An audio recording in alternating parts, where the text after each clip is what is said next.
Bonjour à tous, frères et sœurs, soyez les bienvenus dans notre culte spécial confinement de Pézenas. Alors nous sommes très heureux de nous retrouver pour partager la parole de Dieu, pour prier, et nous souhaitons véritablement que ces moments soient des moments d'enrichissement spirituel. Alors avant de continuer, nous allons nous recommander à la grâce de Dieu. Nous allons demander véritablement que le Saint-Esprit nous visite. Rappelons-nous que le Saint-Esprit n'est pas confiné, le Saint-Esprit n'est pas limité. Il peut agir encore aujourd'hui dans nos cœurs, dans nos vies, dans nos entourages, dans notre famille. Il peut se manifester puissamment et nous voulons que, au travers de ce culte, il nous visite afin que nous soyons plus forts et que nous puissions ressembler un peu plus à Jésus, notre Seigneur bien-aimé. Alors, sans tarder, je vous invite à baisser vos têtes, à fermer les yeux. Nous allons prier le Seigneur pour qu'il nous bénisse ce matin. Merci. Merci notre Père, dans le nom précieux de Jésus. Et tu vois, nous sommes là devant toi et notre désir, c'est que tu nous bénisses, que tu nous visites, mais aussi que nous t'apportions les uns et les autres un culte d'adoration qui t'est agréable. Je te prie, Seigneur, de bénir ce temps, le temps des chants, le temps de la prédication, le temps de louange. Seigneur, que nos cœurs s'élèvent devant toi et qu'ainsi tu sois pleinement glorifié. Merci, Père, au nom de Jésus, pour tout ce que tu vas accomplir. À toi toute la gloire. Amen. Amen. Voilà, nous allons continuer ces moments en chantant. Et nous savons que nous aimons chanter la victoire, la puissance de notre Seigneur Jésus. Et ce premier chant que Sandrine va nous interpréter nous parle notamment bien de la puissance et de l'amour de Christ. Amen.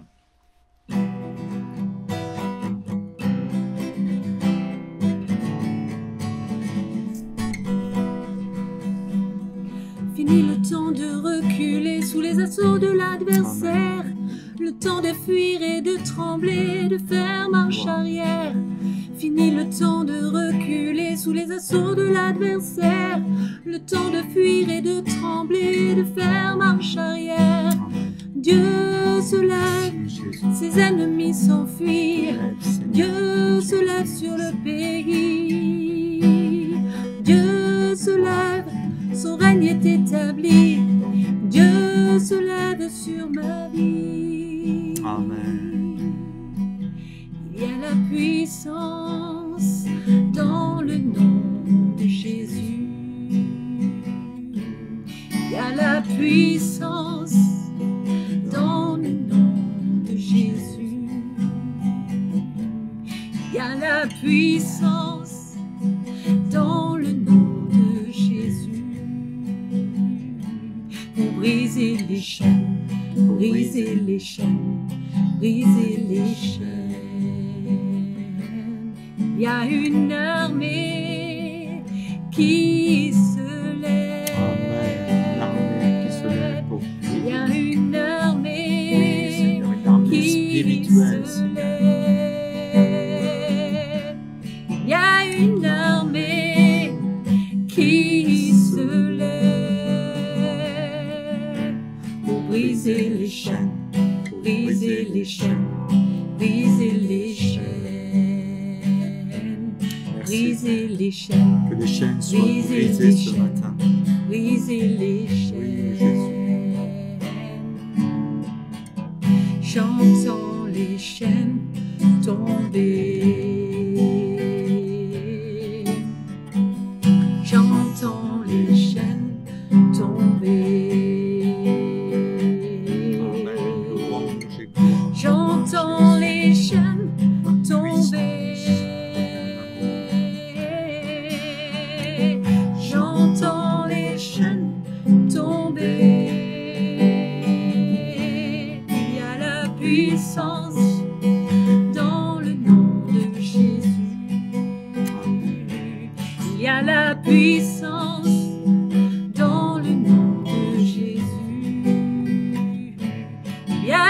puissance dans le nom de Jésus.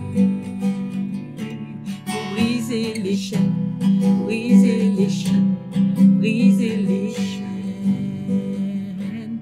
briser les chaînes, briser les chaînes, briser les chaînes. Amen. Brise les chaînes ce matin, Seigneur. Amen. Amen. C'est vrai, quel beau chant, quel message. La puissance de Jésus capable de briser les chaînes. Alléluia, frères et sœurs. La puissance de Jésus capable ce matin de nous relever, de nous guérir, de nous bénir. Alors abandonne-toi pleinement entre les mains de ce Sauveur bien-aimé. Amen.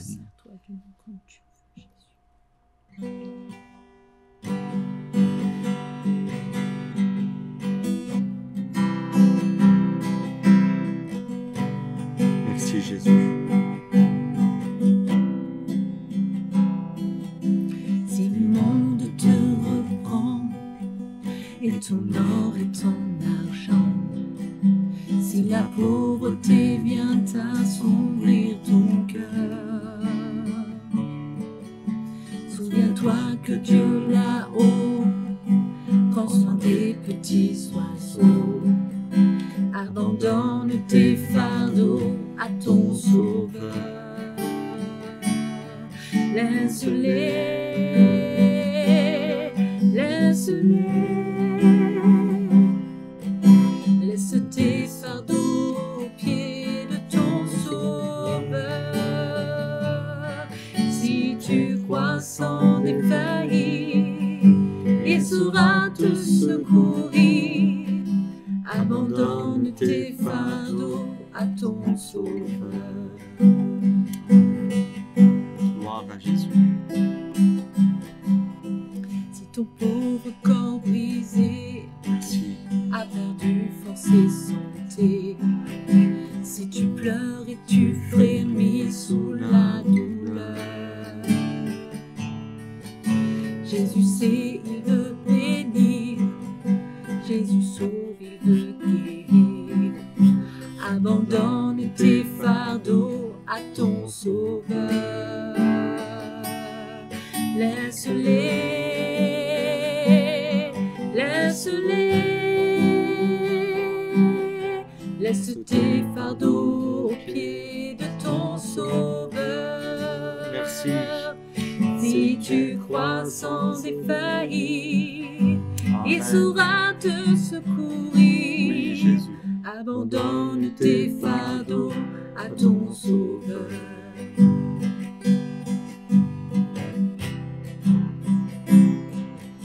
Sous les coups de l'ennemi, ton courage a-t-il faibli? Et ta foi sombrée peut-être sous la peur. Souviens-toi que Dieu ton Père aime exaucer les prières.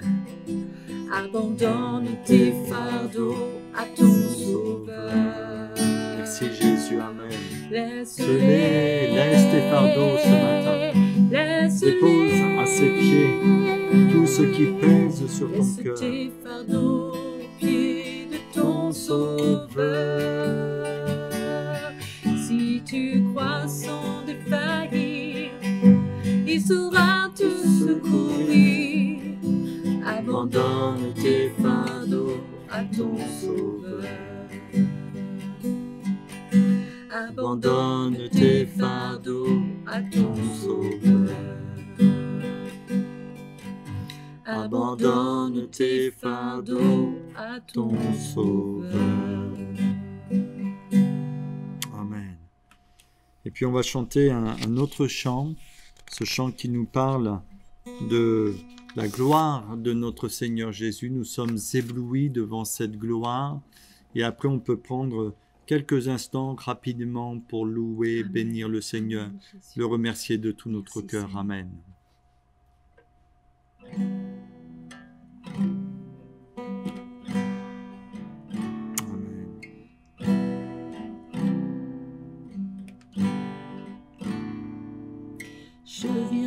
toi, dans le secret, dans ta présence, je veux rester.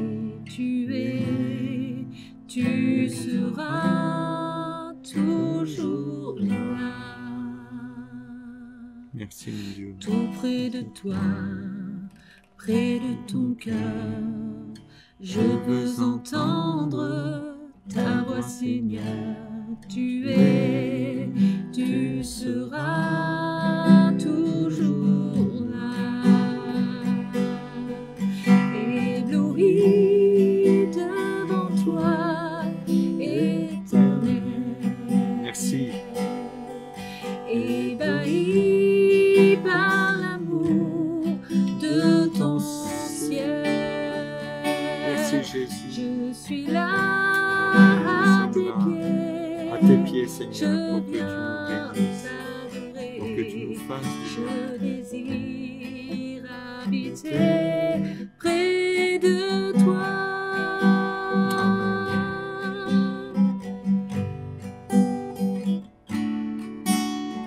Je vois ton bras, je sens ta main, tu me protèges, tu me soutiens, tu seras toujours là. Ébloui devant toi, Éternel. Ébahi par l'amour de ton ciel. Je suis là à tes pieds, je viens t'adorer, je désire habiter près de toi. Merci Seigneur. Gloire à Dieu. Gloire à Jésus. Amen. Tu es Oui. ma lumière, en toi j'ai un Père, Amen. sois ma prière.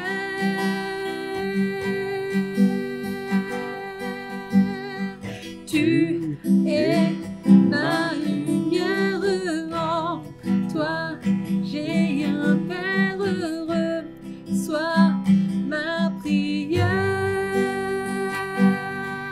Ébloui devant toi, Éternel. Merci Seigneur. Ébahi par l'amour de ton ciel, je suis là à tes pieds, Amen. je viens t'adorer, je désire habiter près de toi.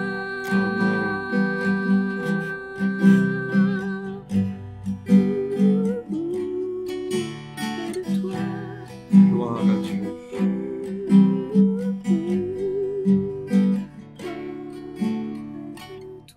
Amen. C'est vrai Seigneur, merci comme nous venons de le Amen. chanter. Seigneur, sois exalté. Avant de Nous te sommes demander éblouis quoi que ce devant ta soit, nous majesté, voulons te louer devant parce ta que tu es sainteté. Dieu, parce que tu Toi, règnes de Seigneur, toute tu n'as éternité, pas hésité parce un que c'est seul toi qui nous instant communiques la pour vie, c'est descendre toi jusqu'à qui nous nous, communiques pour la nous vie sauver, nous éternelle. racheter.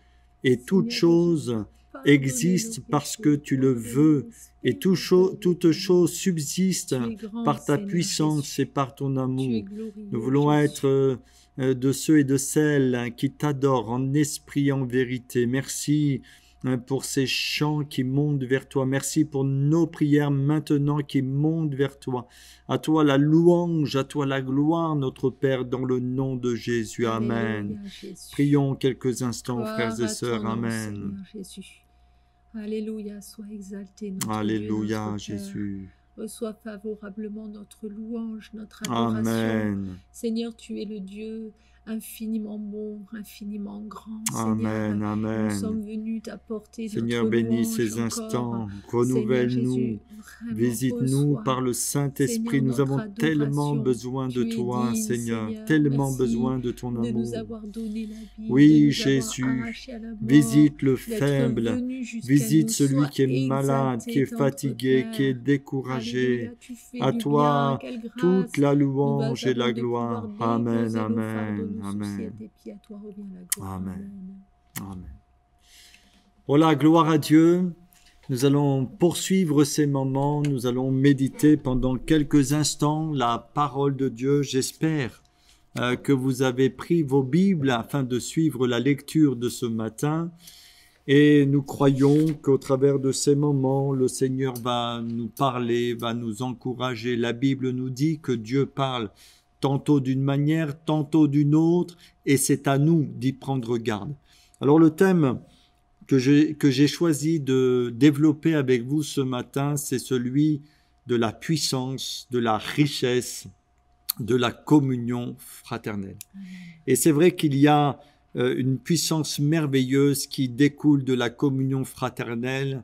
Et à chaque fois que j'ai un frère, une sœur au téléphone ou qu'on se réunit pour parler de Dieu, pour échanger, eh bien, ce que nous pouvons vivre au travers de ce confinement et qu'on prie le Seigneur, il y a une puissance de renouvellement qui se dégage. Alors, la Bible utilise différentes images pour nous parler de l'Église. Et l'une de ces images que la Bible utilise pour parler de l'Église, elle compare l'Église à un corps.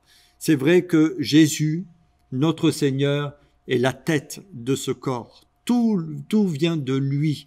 Toute bénédiction découle de lui. Et les croyants sont comparés, aux membres de ce corps. Et nous constatons que les membres sont différents, que les membres ont des positions différentes dans son corps, mais qu'ils sont tous utiles et que s'ils sont bien coordonnés, ils vont pouvoir ainsi refléter l'amour, la puissance de notre Seigneur Jésus. Un pied est nécessaire pour marcher, un œil est nécessaire pour voir. Donc nous avons tous une place importante dans le corps de Christ. Et dans 1 Corinthiens chapitre 12, il nous est dit ceci, que si l'un des membres de ce corps souffre, c'est tout le corps qui souffre. Et c'est vrai, imaginez que vous ayez une écharpe dans le pied, cette écharpe va vous handicaper, va vous empêcher de marcher. Donc une petite écharpe plantée dans le pied va faire souffrir tout votre corps. Et comme je parlais tout à l'heure de la richesse et de la puissance de la communion fraternelle, nous voyons notamment que l'apôtre Paul, cet homme rempli du Saint-Esprit, cet homme qui a fondé beaucoup d'églises, cet homme qui a été utilisé puissamment par Dieu, et nous avons beaucoup d'épîtres qui ont été écrites par l'apôtre Paul pour instruire l'église, encourager l'église, exhorter l'église, a souvent bénéficié de la communion fraternelle. Et il n'aurait pas pu faire tout ce qu'il a accompli s'il n'avait pas été entouré, si on n'avait pas prié pour lui, s'il n'avait pas eu des aides, s'il n'avait pas eu des collaborateurs, s'il n'y avait pas eu autour de lui ce soutien spirituel, psychique, moral, il n'aurait pas pu faire tout ce qu'il a accompli. Et je voudrais notamment relater l'un de ces épisodes concernant la vie de l'apôtre Paul et comment il a bénéficié de la communion fraternelle. Et bien sûr, nous allons ensuite en tirer des leçons pour notre vie. Et nous voyons dans le livre des Actes des Apôtres, notamment, qu'à un moment donné, Paul et Barnabas vont se rendre à Lystre. À Lystre, il y avait un boiteux de naissance par la parole de Dieu qui a été annoncé, le nom de Jésus-Christ, comme nous l'avons chanté avec Sandrine il y a quelques instants, la puissance de Jésus va être proclamée et ce boiteux va être miraculeusement guéri. Et la foule qui ne connaissait pas les choses de Dieu, elles vont imaginer que Paul et Barnabas sont comme des dieux venus sur terre et ils vont vouloir les adorer, mais bien sûr, Paul et son collègue dans la foi vont empêcher ces hommes de les adorer, rappelant qu'il n'y a qu'un seul Dieu vivant et vrai, c'est-à-dire notre Seigneur. Un petit peu plus tard, toujours dans ce passage de la Bible, il nous est parlé de personnes religieuses qui sont venues, d'Antioche et d'Icône. Et chose très surprenante, Sandrine, c'est qu'ils vont manipuler cette foule. Et cette foule qui était un petit peu avant près d'adorer Paul et Barnabas, nous voyons ensuite que cette même foule va se révolter contre les hommes de Dieu au point, malheureusement, que Paul va être lapidé. Quelle leçon pour nous, quel enseignement pour nous. Mais ce que je voudrais voir avec vous, c'est l'attitude, en fin de compte, des disciples qui ont su entourer l'apôtre Paul dans ce moment particulièrement difficile. Et comme je le disais au début de cette méditation, nous allons découvrir et à nous de bénéficier pleinement de la puissance et de la richesse de la communion fraternelle. Alors je vous invite à lire ces quelques lignes dans le livre des Actes des Apôtres au chapitre 14, livre des Actes des Apôtres, chapitre 14.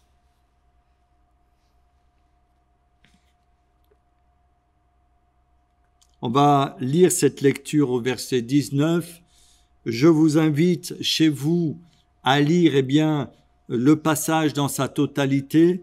Si vous avez de quoi écrire, il est bien de prendre des notes aussi pour reméditer toute la semaine ces passages qui nous encouragent, qui nous exhortent. Donc, livre des Actes des Apôtres, chapitre 14 et verset 19.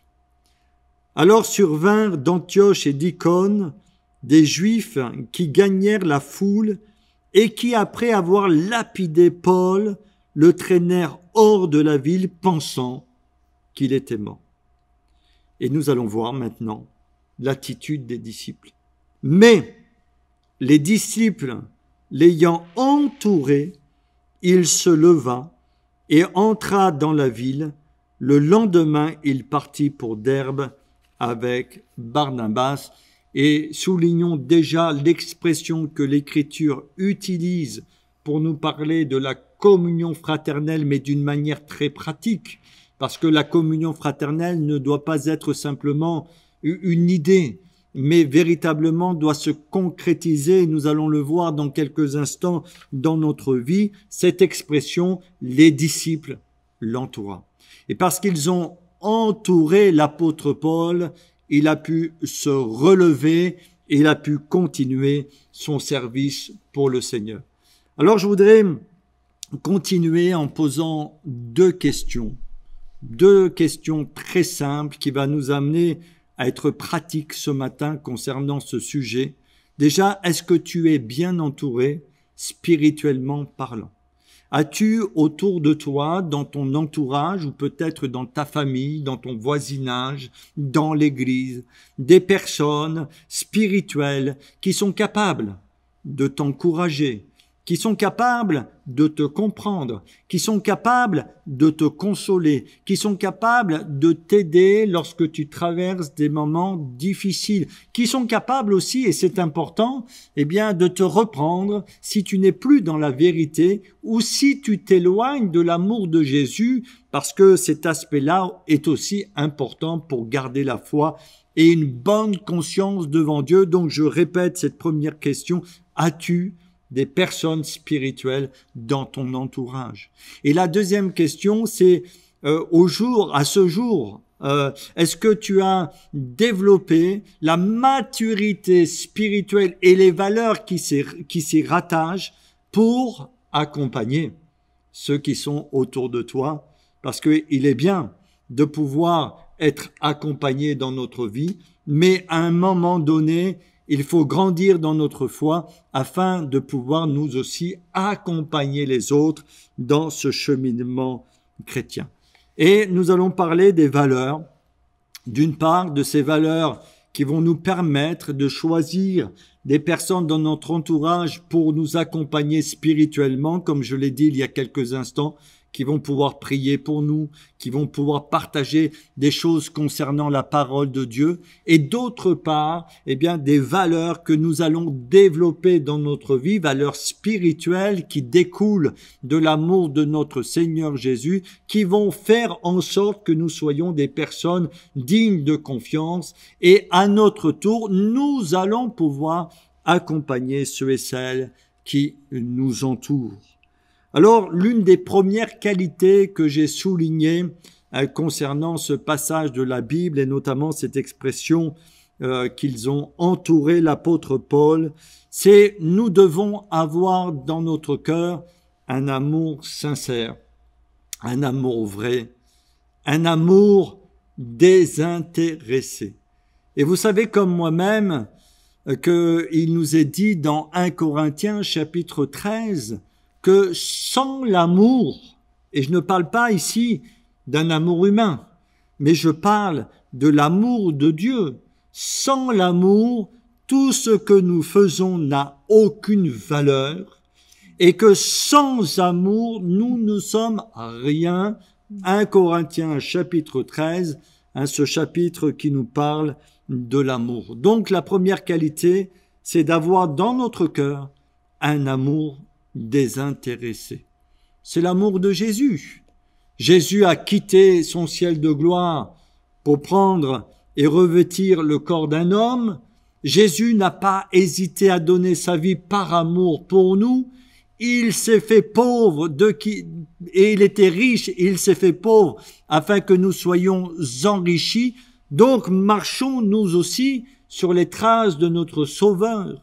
C'est vrai que par nature, malheureusement, par nature, bien souvent, nous sommes égoïstes. Par nature, nous pensons à nous-mêmes. Par nature, il nous est difficile de vivre les enseignements de la parole de Dieu, et notamment dans le domaine de la communion fraternelle, dans le domaine de l'amour. Mais réalisons que nous ne sommes plus seuls, que Jésus ressuscité vit en nous, et parce qu'il vit en nous, les sentiments qui sont en lui vivent aussi en nous, et comptons sur sa grâce pour manifester cet amour divin autour de nous. Et cela va nous amener, bien sûr, parfois à sortir de nos zones de confort. Ça va nous amener peut-être à faire des choix important dans notre vie, et puis cet amour aussi divin va nous amener à avoir du discernement, parce que nous allons comprendre ou écouter le besoin de l'autre, et nous allons lui apporter, bien sûr selon nos capacités, avec l'aide de Dieu, le secours adéquat. Si quelqu'un a faim, eh bien mon amour va m'amener à lui apporter quoi ? À manger. Si quelqu'un dans mon entourage, eh bien, est triste et peiné, mon amour va me conduire à lui apporter quelques paroles de consolation, de prier pour lui, de l'exhorter. Si mon ami dans mon entourage s'éloigne de Dieu, mon amour va me pousser à lui parler de la vérité que nous découvrons dans les évangiles pour qu'il revienne vers le Seigneur. En tout cas, une chose est sûre, nous allons toujours rechercher le bien de l'autre. Et l'apôtre Paul va résumer en fin de compte la loi, toute la loi de Moïse. Tu ne commettras pas d'adultère, tu ne tueras, tu ne mentiras pas, etc. En une seule phrase, tu aimeras ton prochain comme toi-même, parce que l'amour ne fait point de mal à son prochain. Donc c'est une première qualité, une première valeur. Si nous voulons choisir quelqu'un qui va nous aider, et si nous voulons, nous, être de ceux et de celles qui vont accompagner les autres dans ce cheminement spirituel. La deuxième pensée que je voudrais partager avec vous ce matin, c'est que nous devons être des personnes qui vont tout simplement concrétiser leurs intentions. Et ça, c'est très important. Parce que, comme je le disais, la communion fraternelle ne doit pas être une idéologie, une belle idée, un concept que nous n'allons pas vivre. L'amour fraternel, la communion fraternelle doit se concrétiser dans nos vies, dans l'Église. Et je remercie tous les frères et sœurs de Pézenas qui se mettent en action pour qu'on puisse garder du lien, pour qu'on puisse se soutenir. Et nous découvrons notamment dans ce passage des Écritures que les disciples ont accompagné l'apôtre Paul jusque en dehors de la ville. Ils vont être avec lui. Ils prenaient des risques, mais malgré tout, ils l'ont accompagné et ils vont déverser sur lui leur tendre soin. Donc c'était un amour qui s'est concrétisé, un amour pratique. Dernièrement, j'ai lu une étude concernant un sociologue qui parlait tout simplement de l'utilisation frauduleuse des émotions. Alors là, vous ne savez pas ce que c'est, hein. L'utilisation frauduleuse des émotions, c'est quoi? En fin de compte, cet homme, ce sociologue a fait une étude et il s'est rendu compte que les émotions doivent nous amener à l'action. Ça, c'est clair pour tout le monde.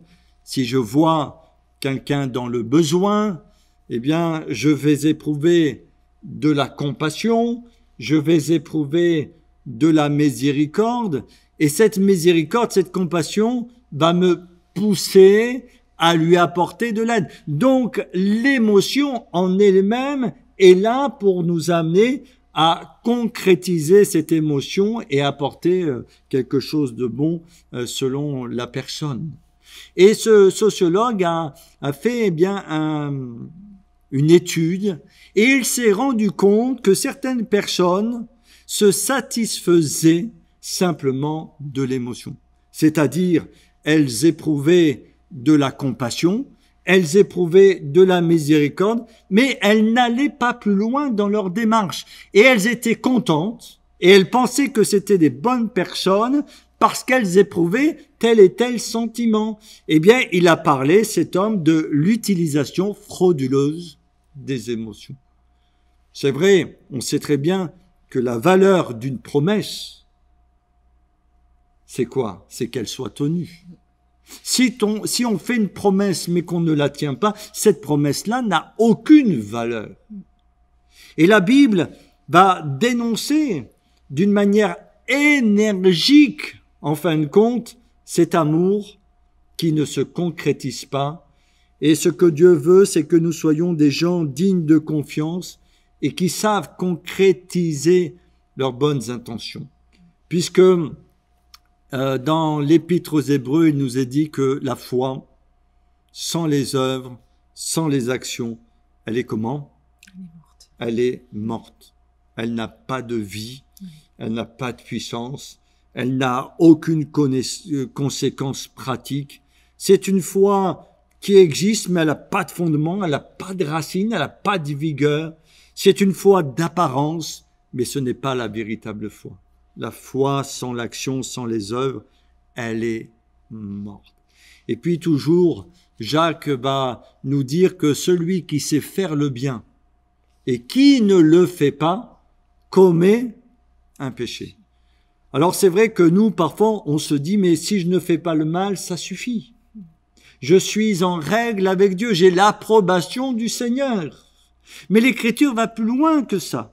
Elle nous amène à considérer ce qui est bien et à le faire. Et si je sais faire le bien et que je ne le fais pas, eh bien, quelque part, je suis condamnable. Dieu cherche des hommes, des femmes qui seront concrétisés dans leur vie l'amour qu'ils ont reçu de la part du Seigneur. Aussi, c'est un point qui me semble important. Dieu cherche des personnes respectueuses. Et nous voyons que quand Paul, qui a été lapidé et qui a été sorti de la ville, eh bien, on peut sous-entendre que les disciples l'ont protégé. Il était dans une grande difficulté, il était dans des problèmes et il était livré à lui-même, il était vulnérable à ce moment-là. Il était quelque part perdu, mais les disciples vont le protéger. Et là aussi, il y a un élément qui me semble important, c'est que dans notre amour les uns envers les autres, nous allons avoir beaucoup de déférence, beaucoup de sympathie, beaucoup de compassion, d'entente, de bienveillance aussi, et nous allons nous protéger les uns les autres. Et petit conseil, si on te confie quelque chose, ne va pas le rapporter, mais prie pour ton frère.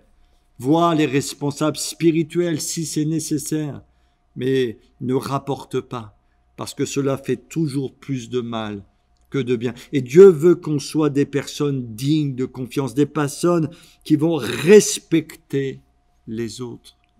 Un autre point, c'est que les gens qui savent accompagner, c'est des gens spirituels.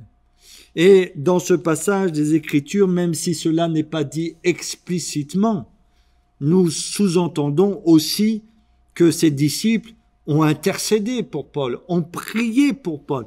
Que pouvait-il faire devant son grand désarroi? Rien. Il avait été lapidé, il avait été laissé pour mort. Son état était lamentable, catastrophique. Mais ils ont su se tenir devant Dieu afin que le miracle puisse s'accomplir dans sa vie. Et béni soit Dieu si vous avez des gens autour de vous qui sont spirituels, qui ne vont pas simplement vous conseiller, mais qui vont prier, intercéder pour vous, qui vont se tenir à la brèche, qui ont la foi pour voir le miracle s'accomplir dans vos familles, dans nos familles. Des personnes spirituelles sont une richesse dans notre vie. Et si tu en as pas, eh bien, il faut vite en chercher, parce que tu verras que c'est utile. Et je disais que l'apôtre Paul n'aurait pas pu faire tout ce qu'il a accompli s'il n'avait pas été bien accompagné. Et la Bible nous dit, bien sûr, que les mauvaises compagnies corrompent les bonnes mœurs. Alors choisis bien les gens qui vont t'accompagner sur ce pèlerinage terrestre. Des personnes aussi qui ont le sens de la solidarité. Il ne nous est pas parlé d'un disciple, mais des disciples. Et parfois, il est nécessaire dans nos prises de conscience, dans l'Église, que nous nous unissions pour le même combat, que nous regardions en avant vers le Seigneur Jésus pour avancer. Et dans ce temps particulier, je crois sincèrement que l'Église de Pézenas doit se tenir à la brèche. Dieu veut sauver, Dieu veut guérir, Dieu veut libérer. Nous voulons nous tenir dans la prière afin que la puissance de Dieu se manifeste dans le cœur de tous ceux et de toutes celles qui ne le connaissent pas. Et il y a une force dans l'unité, une force merveilleuse. La Bible nous dit par exemple que si 2 d'entre nous s'accordent sur la terre pour demander une chose quelconque, elle leur sera accordée par le Père qui est dans le ciel. Et quand nous nous unissons spirituellement parlant, parce que c'est difficile de le faire en ce moment d'une manière physique, mais quand nous nous unissons d'une même âme, d'un même corps, eh bien Dieu intervient dans son amour. Alléluia. Et cette solidarité notamment, et cette unité s'est manifestée à maintes reprises dans les Écritures. Et heureusement, tu vois Sandrine, heureusement que ce paralytique avait des amis pour le porter jusqu'à Jésus. S'il n'avait pas eu ses amis spirituels, comment il aurait pu faire pour se rendre jusqu'au lieu où Jésus prêchait l'amour de Dieu? Impossible pour lui. Mais dans son entourage, il avait des gens de valeur. Il avait construit un réseau, quelque part, spirituel. Et quand il fut dans la difficulté, eh bien, ses amis vont l'aider à sortir de cette difficulté. Quelle belle image! Un jour, j'ai besoin d'être porté. Peut-être c'est vous, peut-être c'est Sandrine. Mais béni soit Dieu quand on prie les uns pour les autres et qu'on s'unit dans la prière pour que Dieu nous bénisse. Et puis je vais terminer avec une dernière valeur, et une valeur qui est importante, être des personnes qui savent encourager, exhorter et édifier. Des fois, la vie ne nous fait pas de cadeaux pour les uns, pour les autres. Nous pouvons tous traverser des moments difficiles, des moments de tempête, de désert, où notre âme est malmenée. La Bible nous parle de l'apôtre Paul, notamment, quand il vit les frères, il reprit courage. Et bien que nous soyons de ceux et de celles qui savent encourager, qui savent exhorter, qui savent bénir, qui savent relever, qu'il y ait dans nos cœurs ces sentiments vrais, afin que lorsque notre bouche va parler, qu'il sorte de notre bouche des paroles de bénédiction, des paroles de consolation, des paroles de bienveillance. Et même par rapport à nos ennemis, ayons cette attitude spirituelle de les bénir au travers de nos paroles. Je vous disais tout à l'heure que l'amour nous amène bien souvent à sortir de notre zone de confort, mais par la puissance du Saint-Esprit en nous, eh bien nous en sommes capables. Que le nom de Jésus soit glorifié. Amen. Voilà, on va chanter un chant, Sandrine? Oui, on va essayer. Amen. Gloire à Jésus. Alors gardons bien à l'esprit,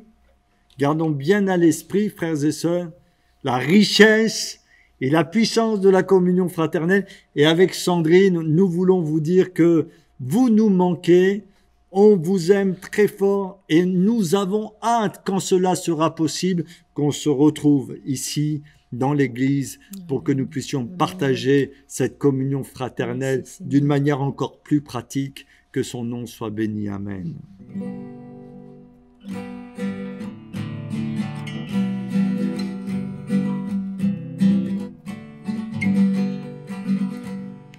Aime le Seigneur de tout ton cœur, de toute ton âme, de toute ta force. Gloire à Jésus. Merci Seigneur. Aime le Seigneur de tout ton cœur, de toute ton âme, merci, de toute ta mon force et ta pensée. De tout ton cœur, de tout notre cœur. De toute ton âme, de toute ta force et ta pensée. Aime le Seigneur de tout ton cœur, de toute ton âme, de toute ta force et ta pensée. Serre le Seigneur de tout ton cœur, de toute ton âme, de toute ta force et ta pensée.